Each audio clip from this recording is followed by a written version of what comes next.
The next speaker is the chief patron of today.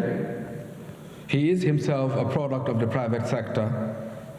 He does, in the words of Alaji Sanyang, understand delays that cost us money in the private sector. He does understand policies that drive businesses. He does understand the rules of engagement for public-private partnerships. He's a dreamer, he's a change maker, and he's a leader. Le prochain speaker est un entrepreneur qui comprend les challenges de l'entrepreneuriat tel que l'a dit Alaji Sanya. Il comprend les retards que nous pouvons vivre en tant qu'entrepreneurs. C'est une personne qui a construit dans l'entrepreneuriat avant d'être là où il est aujourd'hui. C'est un rêveur, un acteur de changement et un transformateur de société. Excellencies, ladies and gentlemen, invited guests, I present to you His Excellency, the President of the Republic and Commander-in-Chief of the Armed Forces, Adama Barrow. Mesdames et messieurs, le Président de la République, Son Excellence, Monsieur Adama Barrow.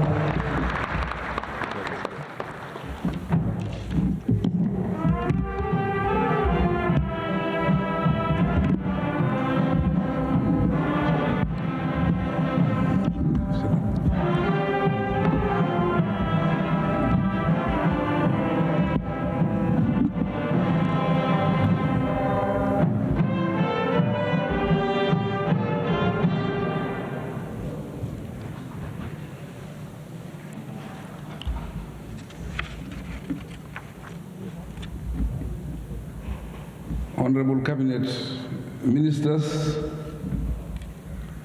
Excellencies,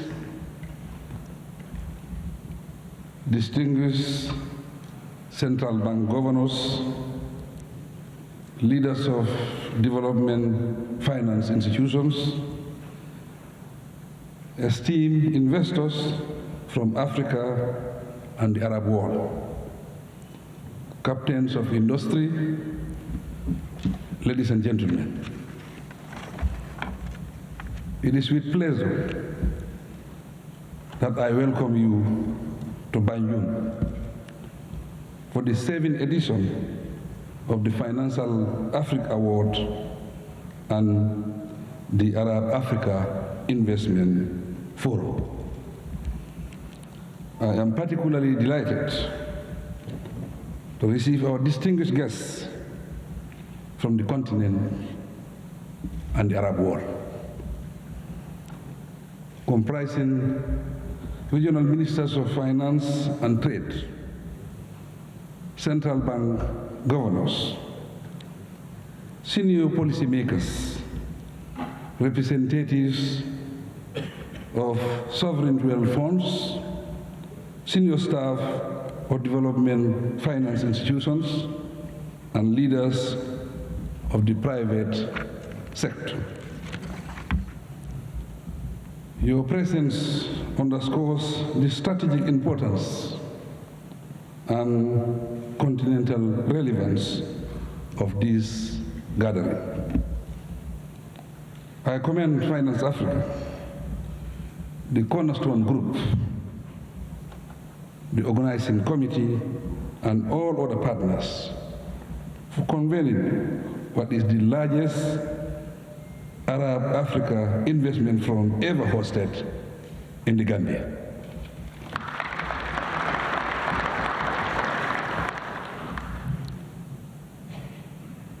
Ladies and gentlemen, this year's forum is convened under the timely and highly relevant theme, public-private partnerships as an alternative to public debt. Across the African continent, government persistently face growing pressure to meet the development aspirations of our people, while safeguarding macroeconomic stability and fiscal sustainability. In this context, public-private partnerships and blended finance and innovative investment structures are no longer optional instruments. They are essential pillars of sustainable development. This forum offers a critical platform to move beyond dialogue and focus on practical, bankable solutions that mobilize private capital, leverage development finance, and deliver measurable impacts. Distinguished guests, ladies and gentlemen, Africa and the Arab world share deep historical ties, complementary strengths, and a shared future. Whereas the continent offers opportunities, scale a young and dynamic population, the Arab world brings capital, expertise, and global connectivity. Consequently, working together, we can forge mutually beneficial, resilient, and transformative partnerships.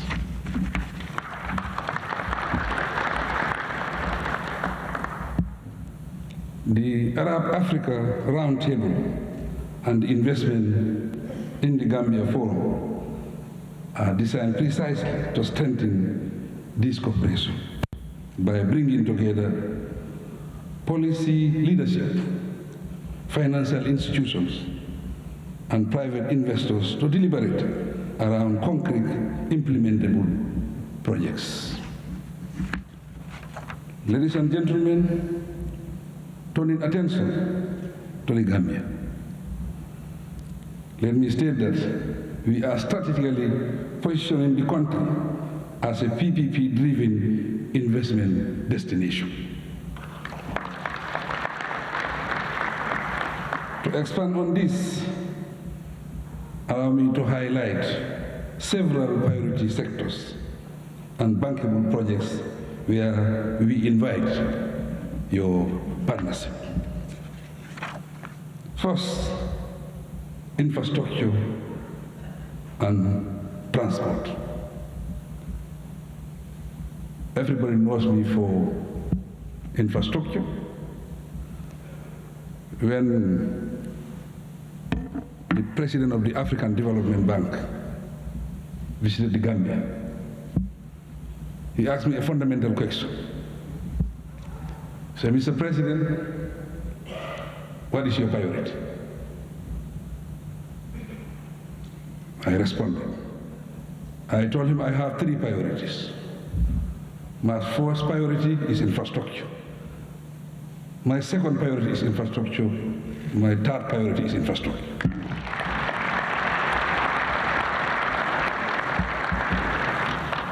And he asked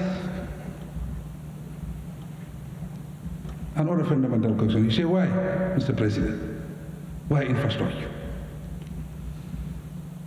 If you want to develop the education sector, you cannot develop without infrastructure. The health sector, you need your infrastructure. Your roads, you need infrastructure. Electricity, you need infrastructure.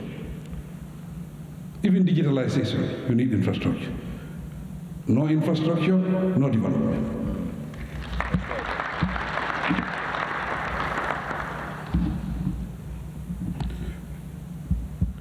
We are advancing priority road corridors, urban roads, bridges, logistic infrastructure through PPP structures that ensure quality delivery, fair risk allocation, and predictable returns for investors. Second, energy and power. Energy and power is very important for a developing country. When I was coming to power, our access to energy was 37%. Today, we are 85 going to 90% coverage.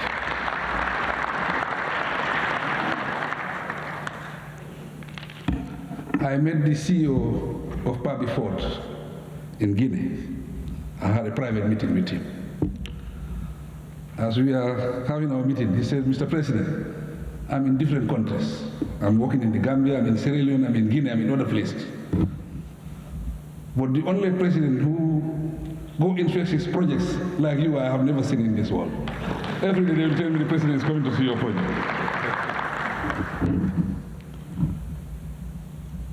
I take responsibility of projects. I make them my personal projects because I want to deliver to the Gambian people.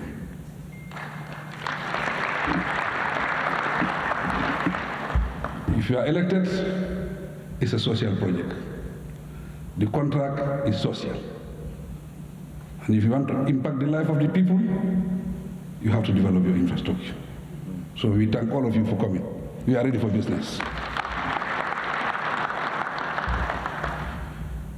We accelerate investment in solar and renewable energy, grid reinforcement, and energy storage to support industrial growth, enhance energy security, and reduce the cost of electricity for businesses and households.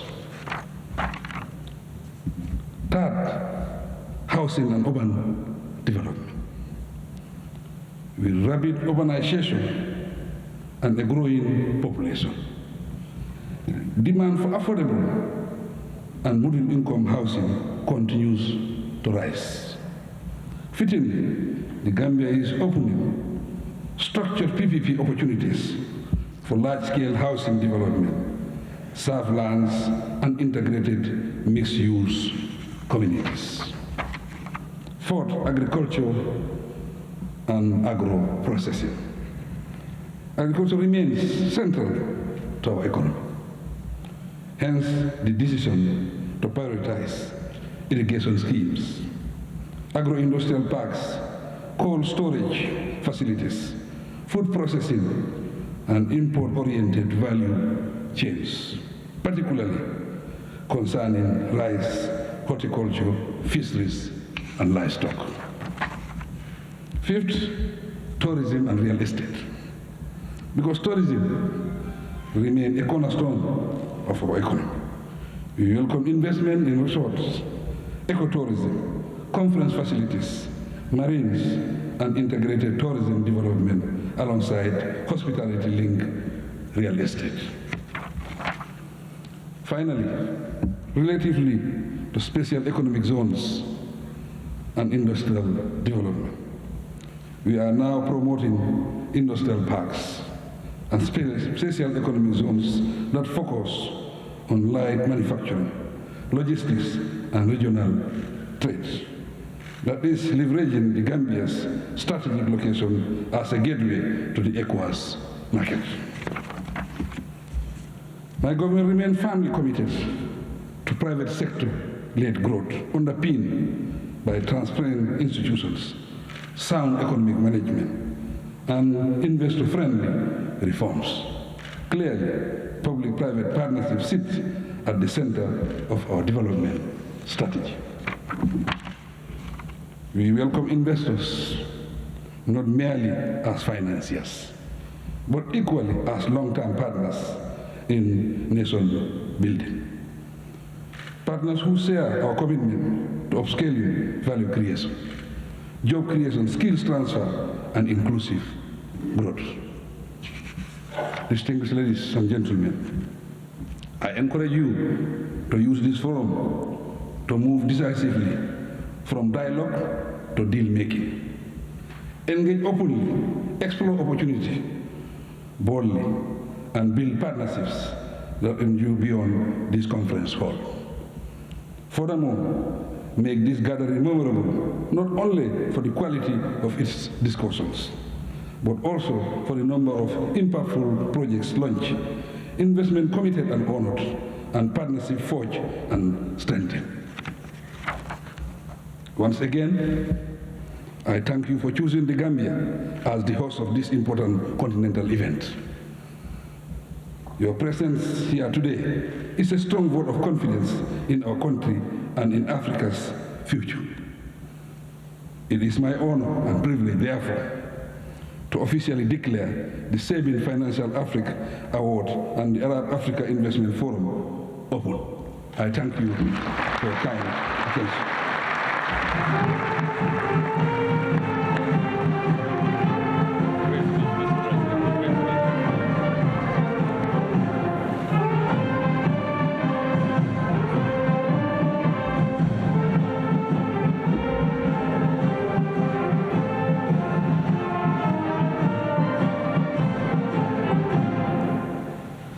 Thank you, Your Excellency. Brilliant speech to get us started today. Merci, chère Excellence, pour ce discours brillant pour démarrer notre événement aujourd'hui. Merci. That speech by His Excellency will bring us to the end of the official ceremonies this afternoon now, and we shall continue the proceedings in a few moments. Le discours de Son Excellence va clore la cérémonie officielle et nous allons continuer la cérémonie maintenant. Selected delegates and members of the High Table will escort His Excellency to inspect the booths, and for a photo opportunity, the rest of us may remain in the hall. Les autorités du pays ainsi que les personnes de premier rang sont invitées à aller visiter les stands avec Son Excellence. Le reste d'entre nous restera ici pendant ce moment-là.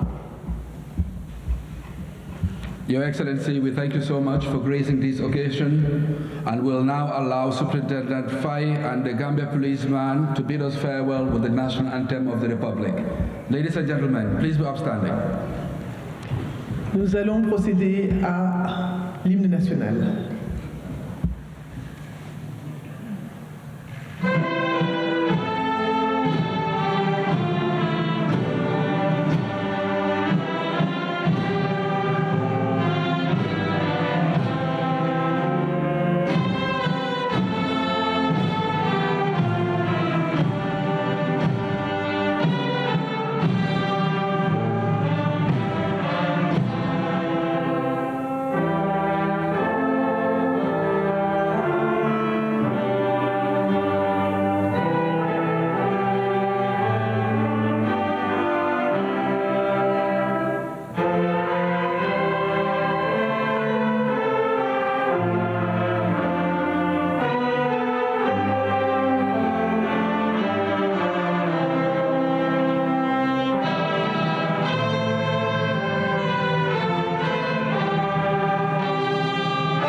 Thank you, Your Excellency.